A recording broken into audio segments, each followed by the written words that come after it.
हर हर महादेव। भक्तजनों, आज आप सुनेंगे मासिक शिवरात्रि की पावन शुभ व्रत कथा। आज के इस पावन अवसर पर हम लेकर आए हैं मासिक शिवरात्रि व्रत की पुण्यदायी कथा।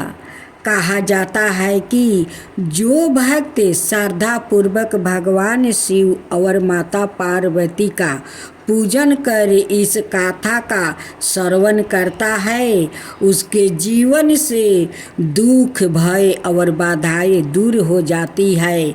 हाँ भक्तों, शिव कृपा से सुख समृद्धि और आध्यात्मिक उन्नति प्राप्ति होती है। आइए सच्चे मन से भोलेनाथ का प्रार्थना करें और इस पावन व्रत कथा का शुभ आरंभ करें। तो ओम शिवाय नमः। भक्तों, यह बात सच है कि जो भक्त शिव और माता पार्वती को वो मन से याद करते हैं, उनकी पुकार भोलेनाथ जरूर सुनते हैं और उनकी सारे मनोकामना को पूरा कर देते हैं। पूर्ण फल देने वाली ये मासिक शिवरात्रि व्रत कथा है। इस कथा को श्रवण कीजिए तो पूरा कीजिए भक्तजनों, अधूरा मत छोड़िए। ये भोले और माता पार्वती के ये मासिक शिवरात्रि व्रत कथा है। इन्हें सुनने से तो आपका सारा मनोकामना पूर्ण होंगे। तो बोलो शिव पार्वती माता की जय। जय श्री कृष्णा। राधे राधे। मेरे भक्तजनों, आज आप सभी श्रवण करेंगे सावन मास की मासिक शिवरात्रि व्रत कथा। धार्मिक पौराणिक कथा के अनुसार चित्रा भानु नाम का एक शिकारी था। जानवरों की हत्या करके वो अपने परिवार को वो पालता था। वो एक साहूकार का कर्जदार था, लेकिन उसका ऋण समय पर ना चुका सके। क्रोधित साहूकार ने शिकारी को शिव माठ में बंदी बना लिया। संयोग से उस दिन शिवरात्रि थी। शिकारी ध्यान मगन होकर शिव संबंधित धार्मिक बातें सुनता रहा। चतुर्थी को उसने शिवरात्रि व्रत की कथा भी सुनी। शाम होते ही साहूकार ने उसे अपने पास बुलाया और ऋण चुकाने के विषय में बात की। शिकारी अगले दिन सारा ऋण लौटा देने का वो वचन देकर वो बंधन से छूट गया।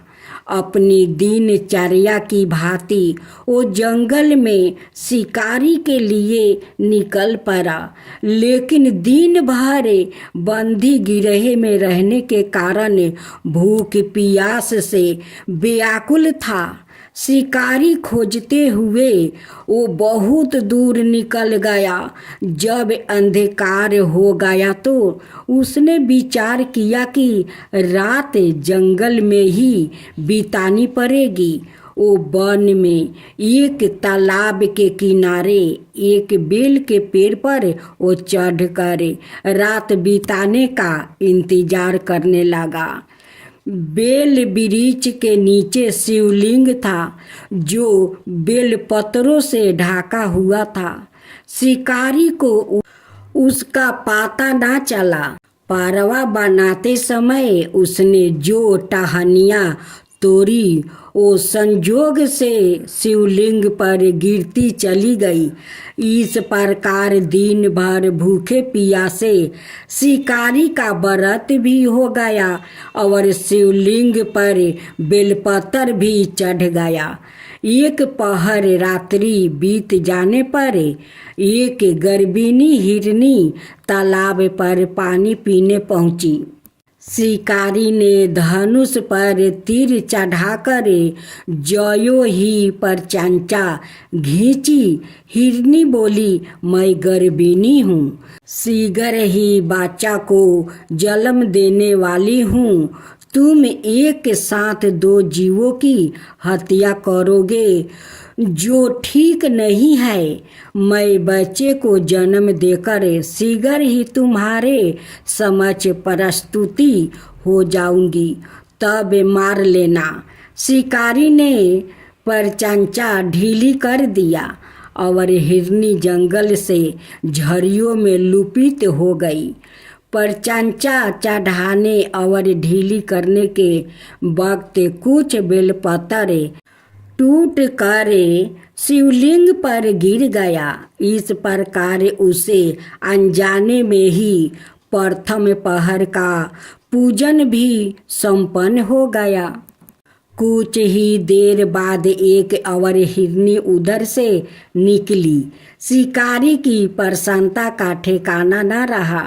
समीप आने पर उसने धनुष पर बाण चढ़ाया। तब उसे देख हिरनी ने विनम्रता पूर्वक निवेदन किया, हे शिकारी, मैं थोड़ी देर पहले ऋतु से निमृत हुई हूँ, कामतुरी विरहिणी हूँ, अपने प्रिया की खोज में भटक रही हूँ। मैं अपने पति से मिलकर शीघ्र ही तुम्हारे पास आ जाऊंगी। शिकारी ने उसे भी जाने दिया। 2 बार शिकार को खोकर उसका माथा ठनक गया। वो चिंता में पड़ गया। रात्रि का आखिरी पहर बीत रहा था। इस बार भी धनुष से लाग कर कुछ बेलपत्र शिवलिंग पर टूट कर जा गिर पड़े और दूसरे पहर की पूजा भी संपन्न हो गई। तभी एक अनाए हिरनी अपने बच्चों के साथ उधर से निकली। शिकारी के लिए यह सावनीर में अवसर था। उसने धनुष पर तीर चढ़ाने में देर नहीं लगाई। वो तीर छोड़ने ही वाला था कि हिरनी बोली, हे शिकारी, मैं इन बच्चों को इनके पिता के हवाले करके आपके पास लौट आऊंगी। इस समय मुझे मत मारो। शिकारी हंसा और बोला, मैं क्या मूर्ख हूँ, सामने आए शिकारी को छोड़ दूँ? मैं ऐसा मूर्ख नहीं हूँ। इससे पहले मैं 2 बार अपना शिकार खो चुका हूँ। मेरे बच्चे भूख प्यास से बेगरह हो रहे होंगे। उत्तर में हिरनी ने फिर कहा, जैसे तुम्हें अपने बच्चों की ममता सता रही है, ठीक वैसे ही मुझे भी। हे शिकारी, मेरा विश्वास करो, मैं इन्हें इनके पिता के पास छोड़कर तुरंत लौटने की प्रतिज्ञा करती हूँ। हिरनी का दुख भरा सवार सुनकर शिकारी को उस पर दया आ गई। उसने उसे मिर्गी को भी जाने दिया। शिकार के अभाव में और भूख प्यास से व्याकुल शिकारी अनजाने में ही बेल वृक्ष पर बैठा बेलपत्र तोड़ तोड़ कर नीचे फेंकता जा रहा था। पाँव फाटने को हुआ तो एक हष्ट पुष्ट मिर्ग उसी रास्ते पर आया। शिकारी ने सोच लिया कि इसका शिकार वो अवश्य करेगा। शिकारी की तनी परचंचा देखकर मिर्ग मिनीते सवार में बोला, हे शिकारी, यदि तुमने मुझसे पूरब आने वाली 3 मिर्गियों और छोटे छोटे बच्चों को मार डाला है तो मुझे भी मरने में बिल्कुल ना देर करो, ताकि मुझे उनके वियोग में एक क्षण भी दुख ना सहन पड़े। मैं उन हिरनियों का पति हूँ। यदि तुमने उन्हें जीवन दान दिया है तो मुझे भी कुछ क्षण का जीवन देने की कृपा करो। मैं उनसे मिलकर तुम्हारे समक्ष उपस्थित हो जाऊंगा। मीरग की बात सुनते ही शिकारी के सामने पूरी रात का घटना चक्कर घूम गया। उसने सारी कथा मीरग को सुना दिया। तब मीरग ने कहा, मेरी तीनों पत्नियां जिस प्रकार प्रतिज्ञाबद्ध होकर गई है, मेरी मृत्यु से अपने धर्म का पालन नहीं कर पाएगी। अतः जैसे तुमने उन्हें विश्वास पात्र मानकर छोड़ा है, वैसे ही मुझे भी जाने दो। मैं उन सबके साथ तुम्हारे सामने शीघ्र ही उपस्थित हो जाऊंगा। शिकारी ने उसे भी जाने दिया। इस प्रकार परात हो आई। उपवास, रात्रि जागरण और शिवलिंग पर बेलपत्र चढ़ाने से अनजाने में ही पर शिवरात्रि की पूजा पूर्ण हो गई। पर अनजाने में ही की हुई पूजा का परिणाम उसे तत्काल मिला। शिकारी का हिंसक हृदय निर्मल हो गया। उसमें भगवान का वास हो गया। थोड़ी ही देर बाद वो मृग परिवार सहित शिकारी के समक्ष उपस्थित हो गया ताकि वो उनका शिकार कर सके। किंतु जंगली पशुओं की ऐसी सतता, सात्विकता और सामूहिक प्रेम भाव देखकर शिकारी को बड़ी गलनिया हुई। उसने मृग परिवार को जीवन दान दे दिया। अनजाने में ही शिवरात्रि का व्रत का पालन करने पर शिकारी को मोक्ष और शिवलोक की प्राप्ति हुआ। तो बोलो भोलेनाथ की जय, माता पार्वती की जय। कृष्णा राधे राधे। भक्तजनों, आज आप सभी ने श्रवण करेंगे सावन मासिक शिवरात्रि व्रत कथा। सावन शिवरात्रि के दिन व्रत रखने का विशेष महत्व है।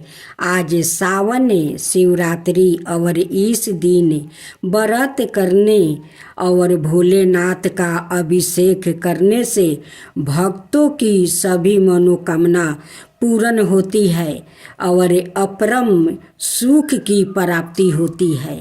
सावन शिवरात्रि पर शिव मंदिर में जाकर महादेव की पूजा और अभिषेक करने वाले भक्तों के लिए इस गाथा का पाठ करना चाहिए। ऐसी मान्यता है कि सावन शिवरात्रि के व्रत में इस गाथा का पाठ किए बिना व्रत का पूर्ण फल नहीं मिलता है। हिंदू धर्म में हर साल 12 शिवरात्रि तिथि पड़ती है। यही महाशिवरात्रि साल में एक बार मनाई जाती है। मासिक शिवरात्रि हर महीने कृष्णा पक्ष की चतुर्थी तिथि पर मनाई जाती है। इन शिवरात्रियों में महाशिवरात्रि और सावन शिवरात्रि का बहुत महत्व माना गया है। आज सावन शिवरात्रि मनाई जाएगी। सावन शिवरात्रि पर भगवान शिव और माता पार्वती की पूजा करना मंगलमय होता है। इस दिन भगवान शिव का अभिषेक करना उत्तम फलदायी माना जाता है। ऐसे कहा जाता है कि अगर इस दिन में भोले बाबा की विधिवत रूप से आराधना की जाए तो व्याकृत को उत्तम फलों की प्राप्ति हो सकती है। साथ ही सभी परेशानियों से छुटकारा मिल जाता है। सावन शिवरात्रि हिंदू धर्म में एक महत्वपूर्ण त्योहार मनाया गया है जो भगवान शिव को समर्पित है। सावन शिवरात्रि का व्रत रखने वाले भक्तों को इस दिन व्रत कथा जरूर सुननी चाहिए। धार्मिक मान्यताओं के अनुसार व्रत कथा का पाठ करने से सावन शिवरात्रि व्रत का पूर्ण फल मिलता है। ऐसा कहा जाता है कि सावन शिवरात्रि व्रत कथा का पाठ करने से भक्तों को बहुत से लाभ मिलते हैं और उनके जीवन में सुख समृद्धि बनी रहती है। पौराणिक ग्रंथों के अनुसार सावन शिवरात्रि के दिन भगवान शिव ने मुद्रा मंथन से निकले हल विष को अपने कंठ में धारण किया था, जिससे शिव जी की कंठ नीला पड़ गया। इस विष के प्रभाव को कम करने के लिए सभी देवी देवताओं ने भोलेनाथ का जल से अभिषेक किया। तभी से सावन शिवरात्रि पर भगवान शिव को जल चढ़ाने की परंपरा शुरू हुआ। इस दिन सभी भक्त भगवान शिव का जल अभिषेक और रुद्रा अभिषेक करते हैं, साथ ही विधि विधान से पूजा करते हैं और व्रत रखते हैं। अब ऐसे में जो भक्त सावन शिवरात्रि में व्रत रख रहे हैं वो इस व्रत कथा जरूर सुने और पढ़े। बिना व्रत कथा के पूजा और व्रत अधूरा माना जाता है। पौराणिक मान्यताओं के अनुसार एक बार चित्रा भानु नाम करे शिकारी जानवरों का शिकार करके जंगल में अपना घर परिवार चलाता था। शिकारी पर साहूकार का कर्ज था जो वो नहीं चुका सका। क्रोधित होकर साहूकार ने शिकारी को बंदी बना दिया। वो शिवरात्रि का दिन था जब साहूकार ने उसे बंदी बनाया था। शिकारी करवास में शिव जी का धार्मिक प्रवचन सुनता रहा। उसने वही शिवरात्रि व्रत कथा भी सुनी। शिकारी का पूरा दिन ऐसे ही बीतने लगा। शाम को साहूकार ने चित्रा भानु को कर्ज चुकाने के लिए एक दिन का समय दिया और उसे छोड़ दिया। कर्ज चुकाने के लिए चित्रा भानु ने पूरे दिन जंगल में शिकार ढूंढते हुए बिताया। इस तरह शाम निकल गई। रात बीतने का इंतजार करते हुए वो बेल के पेड़ पर चढ़ गया। उसी पेड़ के नीचे शिवलिंग बनाया गया था। शिकारी बिना देखे बेलपत्र तोड़ रहा था जो संजोग बस शिवलिंग पर गिर रहे थे, जिससे उसका व्रत पूरा हुआ। चित्रा भानु ने शिकार की तलाश में घूमते हुए तालाब के किनारे एक गर्भिणी हिरनी को देखा जो पानी पीने आई थी। उसने उसे मारने के लिए धनुष बाण निकाला। हिरनी ने चित्रा भानु को देखा और उस शिकारी को बताया कि वो गर्भवती है। आप मेरा शिकार करके 2 लोगों को मार डालोगे, जो कि यह गलत है। तभी हिरनी ने शिकारी से वादा किया कि जब उसका बच्चा इस दुनिया में आ जाएगा तो वो खुद आ जाएगी और वो इसके बाद उसका शिकार कर सकता है, लेकिन मुझे अभी जाने दो। शिकारी ने हिरनी की बात को मान लिया और उसे जाने दिया। इसके बाद पेड़ पर चढ़ने के दौरान कुछ और बेलपत्र शिवलिंग पर गिर गया। ऐसे ही चित्रभानु ने अनजाने में ही शिव की पहली पहर की पूजा की। कुछ देर बाद शिकारी ने एक और हिरनी को देखा। शिकारी को उसे देखकर बहुत खुशी हुआ और शिकार करने को तैयार हो गया। हिरनी ने कहा कि वो अपने प्रेमी को ढूंढ रही है। मैं एक उत्साहु के बिरहिनी हूँ। मैं अपने पति से मिलते ही आ जाऊंगा। रात का अंतिम पहर बीत चुका था। इस बार भी चित्रभानु ने बेलपत्र तुर तुर फेंक रहा था और शिवलिंग पर गिर गया। उसे भी उसके पहर की पूजा हो गई। शिकारी ने पूरी रात इंतजार करने के बाद सुबह एक हिरन को देखा। उसने ठान लिया कि वो उसका शिकार करेगा। शिकारी ने अपनी प्रशंसा चढ़ाई। तभी उस हिरन ने कहा कि अगर वो 3 हिरनियों और उनके बच्चों का शिकार कर चुका हो तो उसका भी शिकार कर लेता, ताकि उसे उनके वियोग में दुखी नहीं होना पड़ा होता। लेकिन उसे भी छोड़ दो। अगर जीवन दान दिया है तो मैं भी आ जाऊंगा जब वो उन सभी से मिल लेगा। शिकारी ने उस हिरन को रात भर की घटना बताई। तब उस हिरन ने कहा कि वो तीनों हिरनियाँ उसी की पत्नी है। शिकारी को हिरन ने बताया कि जिस प्रकार तीनों हिरनियाँ यहाँ से गई और अगर उनकी मृत्यु हो जाती है तो वो धर्म का पालन नहीं कर पाएगी। हिरन ने शिकारी से कहा कि जिस तरह उसने विश्वास कर हिरनियों को जाने दिया, उसी तरह से उसे भी जाने दे।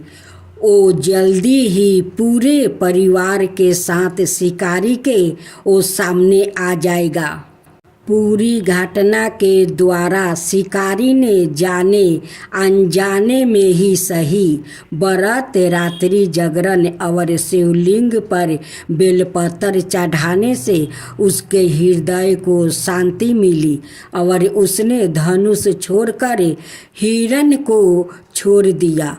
थोड़ी देर में एक मिर्ग शिकारी के सामने आ गया, लेकिन जंगली पशुओं का प्रेम देखकर शिकारी को बहुत गलनिया हुई। उसने अपने कठोर हृदय को जीव हिंसा से हमेशा के लिए अलग कर दिया और मिर्ग परिवार को छोड़ दिया। शिकारी के ऐसा करने पर भगवान शिव ने उसे प्रसन्न होकर उसे अपना दर्शन दिया, साथ ही उसे सुख समृद्धि का वरदान दिया और उसे गिरहे नाम दिया। इस प्रकार सावन शिवरात्रि के दिन भोलेनाथ की पूजा करने, गाथा का पाठ करने, जागरण करने और चारों पहर की उपवास करने से भगवान शिव प्रसन्न होते हैं और भक्त की हर मनोकामना पूरी करते। भगवान शिव जी की आरती। ओम जय शिवा ओमकारा, स्वामी जय शिवा ओमकारा। ब्रह्मा विष्णु सदा शिव अर्धंगिनी धारा। ओम जय शिवा ओमकारा। एकानन चतुरानन पंच कानने राजे हंसासन गरुडासने विषवाहनि साजे। ओम जय शिव ओमकारा। दो भुज चार चतुर्भुज दस भुज अति सोहे। त्रिगुण रूप निरखिता त्रिभुवन जनि मोहे। ओम जय शिव ओमकारा। अक्षर माला बने माला मुंडी माला धारी। त्रिपुरारी कंसरी करे माला धारी। ओम जय शिव ओमकारा। सितंबर पीतंबर बगंबर अंगे। सनकादिक गरुणादिक भूतादिक संगे। ओम जय शिव ओमकारा। करिके मध्यम कमंडली चक्र त्रिशूलधारी। सुखिकारी सुखिहारी जगे पालनकारी। ओम जय शिव ओमकारा। ब्रह्मा विष्णु सदा शिव जानते अविवेका। प्राण बचर के मध्यम तीनों यही एका। ओम जय शिव ओमकारा। लक्ष्मीयो सवित्री पार्वती संघा। पार्वती अर्धांगिनी शिव लाडली गंगा। पार्वती अर्धांगिनी शिव लाडली गंगा। ओम जय शिव ओमकारा। पार्वती सोहे पार्वती शंकर कैलासा। भांग धतूरा का भोजने भस्मी में बासा। ओम जय शिव ओमकारा। जाटा में गंगा बहते है गले मुंडे माला। शेष नागी लिपिटावते ओढ़ते मृगछाला। ओम जय शिव ओमकारा। काशी में विराज विश्वनाथ नंदी ब्रह्मचारी। नित उठ दर्शन पावते महिमायति भारी। ओम जय शिव ओमकारा।